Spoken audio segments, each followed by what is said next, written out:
Hello and welcome to this edition of Northwest Newsweek. There were some new cases of COVID-19 reported throughout the Northwest this week, many of them determined to have originated at the Lac des Îles mine north of Thunder Bay. Impala Canada, which owns the palladium mine, says there are 14 confirmed cases connected to the outbreak. One of those cases is currently in isolation in Greenstone. Two others are self-isolating in Atikokan, according to the Northwestern Health Unit, which has also confirmed the first case in the city of Kenora. A spokesperson for the NWHU says that one is connected to out-of-province travel. That brings the total number of cases for the entire region to 61. 37 are in the Thunder Bay area and 3 are in area First Nations. Meanwhile, the 4 cases reported in Nipigon are all now resolved, as are 9 of the 12 cases in the Northwestern Health Unit area. Though resources are limited, Thunder Bay's regional hospital can now perform same-day COVID test analysis for high-priority cases. This comes as Public Health Ontario has put an added focus on the Northwest, and hospital officials say even more help from the province could be on the way. Corey Nordstrom explains. Local wait times on COVID-19 tests have ranged from 2 to 6 days, and it seems as though frustration from officials at the Thunder Bay Regional Hospital have paid off. Here's what the hospital's COVID-19 incident manager said on Friday. We had a number of test kits delivered a day ago, and so now we have probably about 60 to 80 test kits that we can do priority testing here at the hospital within sort of 2 to 3 hours, actually. Kennedy says they have already used some of those tests and expects them to last a week, noting they could be spread further. But even more help could be on the way from Public Health Ontario, knowing the concerns with turnaround times for tests locally. They want to set up a lab here in Thunder Bay. They'll have to set up bring up a whole module here in Thunder Bay to the public health in Thunder Bay, where they can actually do. We don't need the test kits. We can do the extraction of the sort of the RNA from the viral particle, and like they do at the Toronto lab in Toronto. Kennedy says that mobile lab could come in the very near future, but he was quick to point to the fact that the hospital has been hopeful to receive testing reagents for weeks now. I'm a bit cautious, you know, for the community that we're going to get it here, but I think everything's going in the right direction, so I am confident. Kennedy also gave an update on their new COVID unit and said with just 8 patients in their hot zone, there is cause for optimism. There are currently 19 patients with presumptive cases at the hospital and 3 confirmed cases, with 2 in the ICU. And with regional hospitals having limited numbers to deal with cases, Kennedy says they have room in Thunder Bay for patients from across the Northwest. Certainly want to support the docs up there in the region dealing with difficult patients, so it won't pose a threat at all. Right now, I think we have 4 individuals on respirators or ventilators in the ICU right now, and we have a lot of capacity right now to up to about another 20 or so. So we're okay. We're well situated right now. Corey Nordstrom, TBT News. There's been a sudden change in leadership in the town of Ignace, as both the mayor and the chief administrative officer have resigned. In a statement, Donald Cunningham, who was first elected in 2018, says he's resigning to take a stand against a group of vocal Ignace citizens. The group have continually victimized town staff, both within the community and on social media. His resignation became effective Thursday. In addition to Cunningham, several other high-ranking staff members have also resigned, including the CAO Marcia Reeder. But residents who have contacted our newsroom are putting a different spin on the story. They tell us the moves come following a couple of public meetings and an extensive survey of the community members that was highly critical of the mayor and the municipality's administration. Ontario Provincial Police have laid charges in connection with a death in Ignace late last year. 37-year-old Nathaniel Lacroix of Burlington was found dead in the community back on December 6th. At that time, the investigation prompted drug trafficking charges against 48-year-old Alfred Wanzuk of Ignace. On Wednesday, Wanzuk was rearrested by the OPP and charged with manslaughter. He is scheduled to appear in court in June.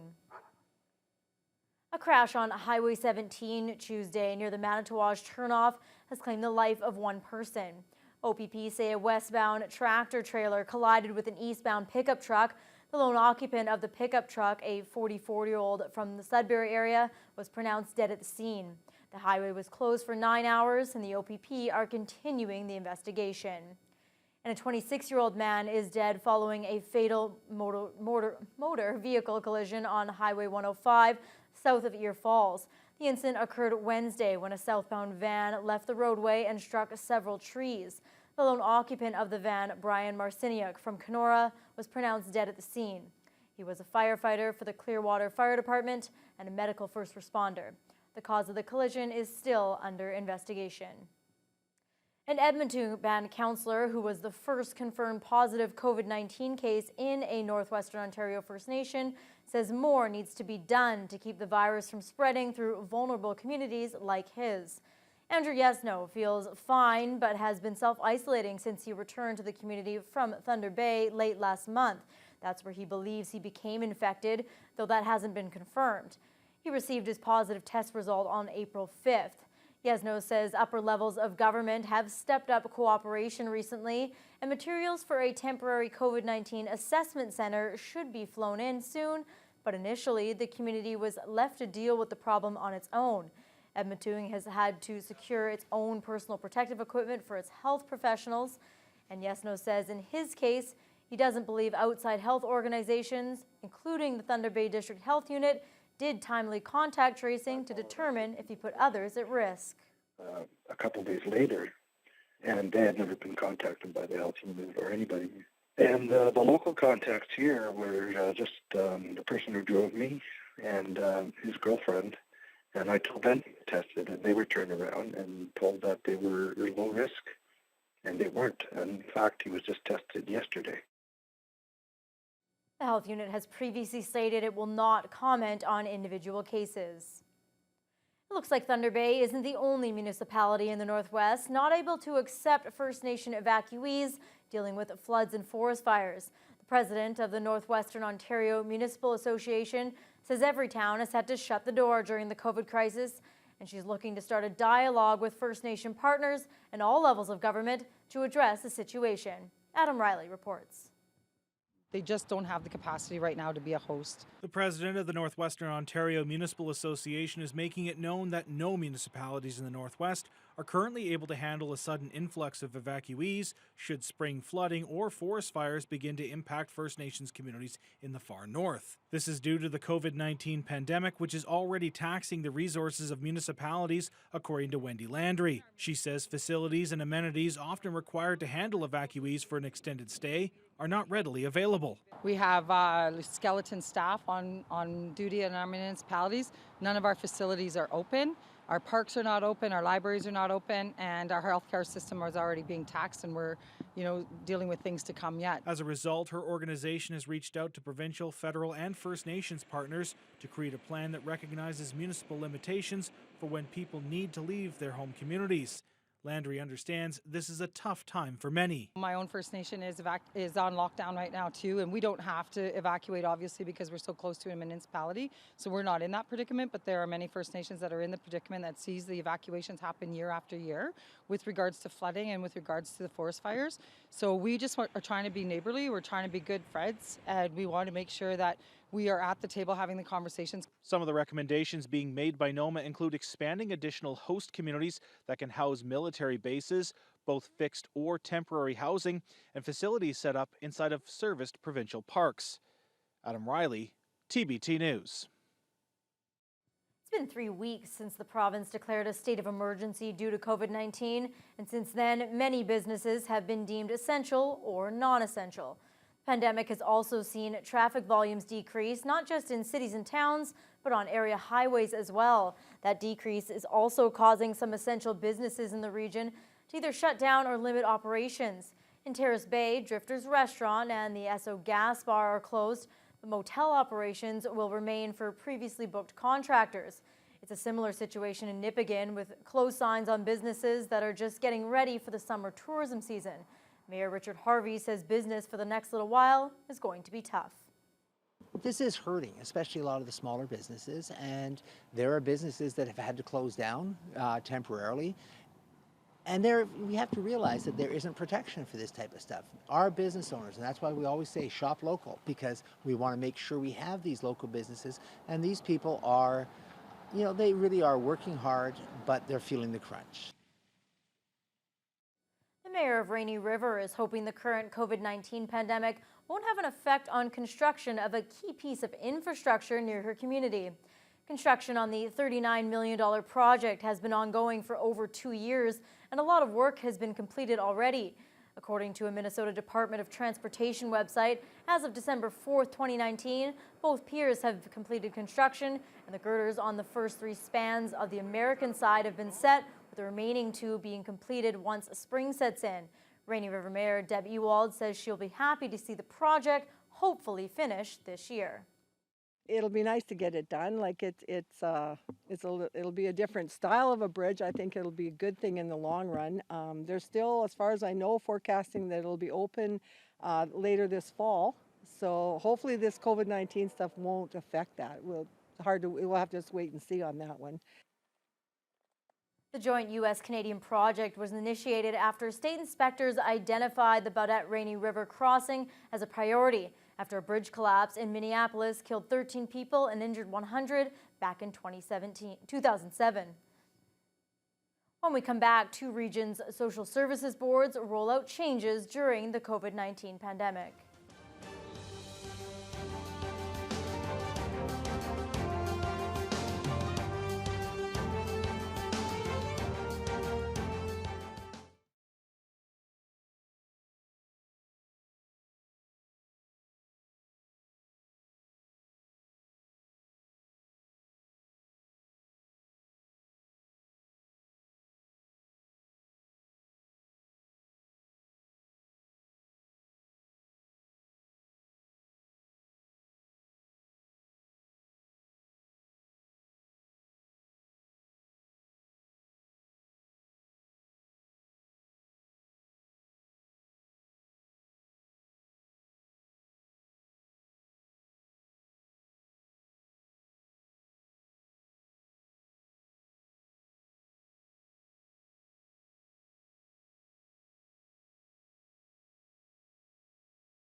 As of Friday, essential workers such as those in healthcare or emergency services can apply for emergency child care through the District Social Services Board.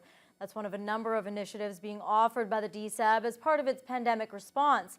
As Brian Benazzo tells us, child care spaces will be limited when the program first rolls out. Starting on Friday, essential workers will be able to apply for free, provincially funded childcare on the District Social Services Board website. Healthcare, as you said, emergency service workers, can also be for essential workers that have been identified by a municipality. So, for example, people that operate the water plants. DSAB officials reached out to hospitals, police services, and other essential employers to gauge the demand.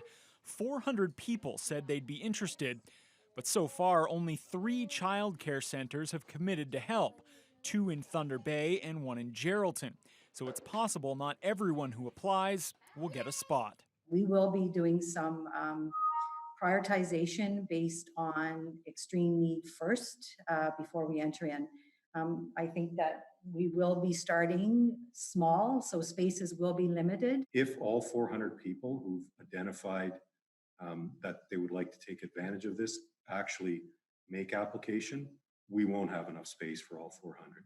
Braddock hopes additional service providers will get on board if the need is there. The DSAB has also been provided money from the province to provide self-isolation hotel rooms for the homeless. There are currently 3 people taking advantage of that program, but there were as many as 15 at one time. Ryan Benazzo, TBT News.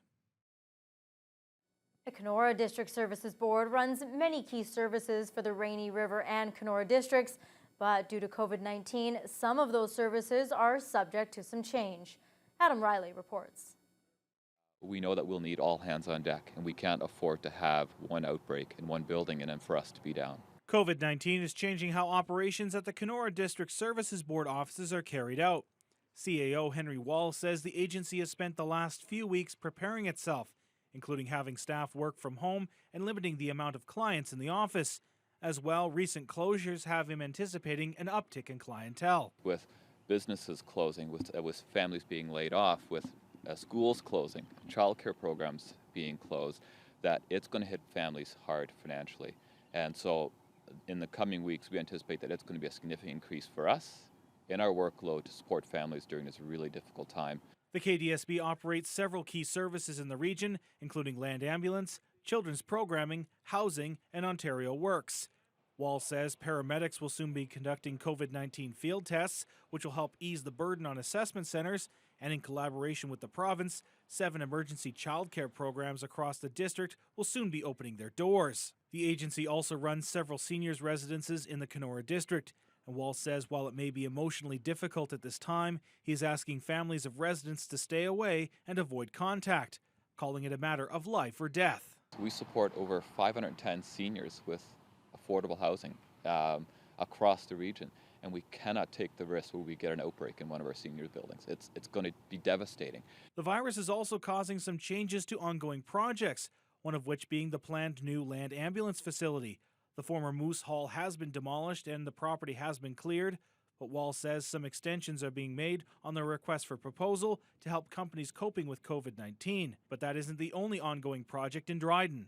Some big change in the downtown of Dryden with the demolition of the Central Hotel that took place just recently, and yes, to put rumors to rest, that will be the future site of KDSB's new administration office. Wall says the decision to move will not only give the KDSB a bigger presence in the downtown area, it also means they will no longer be renting their current space. He feels that despite the delays COVID-19 has created, there will still be enough time to build and move in before the lease expires at the end of 2021. Adam Riley, TBT News. Coming up after the break, the mayor of Greenstone reacts to some of the latest developments of the Hard Rock project.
It's a project that's been a decade in the making, but recent developments have put the proposed hard rock gold mine in jeopardy.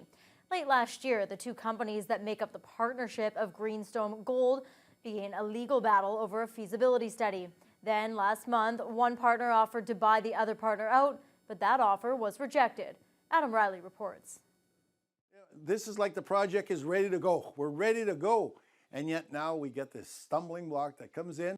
That is how Greenstone Mayor Ron Beaulieu describes the latest developments that feel more like setbacks with the Hard Rock project, which, should it get the go-ahead, is poised to bring hundreds of jobs to the region.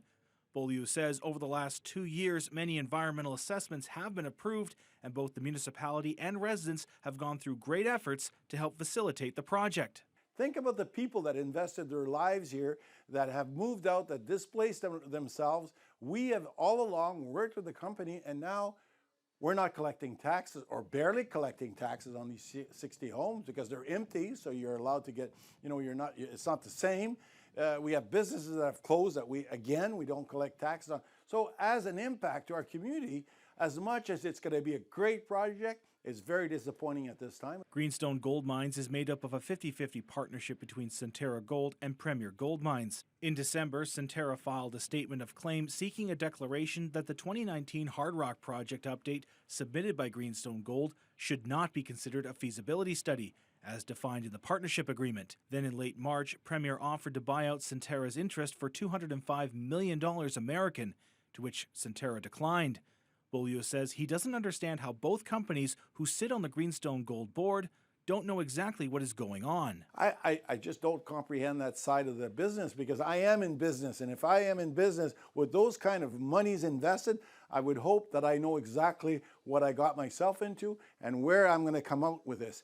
Beaulieu admits this situation is very emotional for him and many others in the Greenstone and surrounding area, especially area First Nations, who have worked closely with Greenstone Gold to craft agreements to benefit their communities. There's First Nations that have partnerships with these people to create jobs, and everybody's excited, but yet where are we going with the project?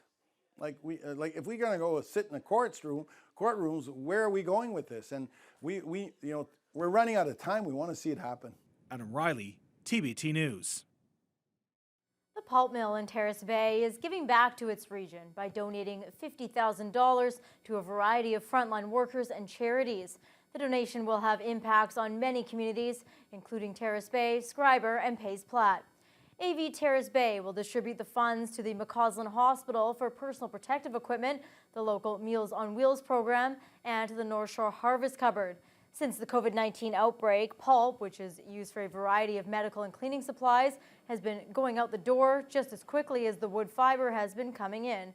Human Resources Manager Darren Gazelle says as a result, they've been able to create more job opportunities during these trying times. So interestingly enough, during this time, we actually added this last week another 8 positions. Because of the downturn with the sawmills going down, because the demand for lumber has gone down. So we put on extra shifts here because we're getting roundwood to the mill. So we got to chip it ourselves right now. So we're putting on some extra crews to be able to do that. And then was reading the announcement today that we're anticipating 2 of the sawmills in the region to start back up near the end of the month, which is good news because we get the residual chips from the mills as well. To make sure the mill is able to stay operational, AV has also taken steps to ensure social distancing, such as staggering start and end times to minimize employee traffic. Military reservists from across northwestern Ontario are ready and willing to respond in the event that a COVID-19 emergency breaks out in the region. Upwards of 65 Naval and Army reservists, such as those seen training here in 2017, have been activated to form Task Force Lakehead under the leadership of Lieutenant Commander Nathaniel Molson of the HMCS Griffin. Should the province request help in this region, the task force will be deployed by the federal government to offer whatever services are deemed necessary. About 25 of the activated reservists are from the Lake Superior Scottish Regiment. Lieutenant Colonel David Ratz commands the LSSR. He says his people are ready and waiting. They're self-isolating. social distancing or physical distancing, hand washing, staying at home and not leaving except for essential things. The idea is that they're going to be available when called upon for a request for assistance in the region. Pratt says he doesn't know if there are plans to send the military to Northern First Nations, but believes it's a possibility. Edmonton was the first reserve to confirm a case of COVID-19, and Chief Harvey Yesno has publicly called for a military hospital to be set up. Northern communities is one of the focuses for the military. So depending upon how the various leaders decide on this could determine what happens next with that. That's all for this edition of Northwest Newsweek. Thanks for watching, and we'll see you next time.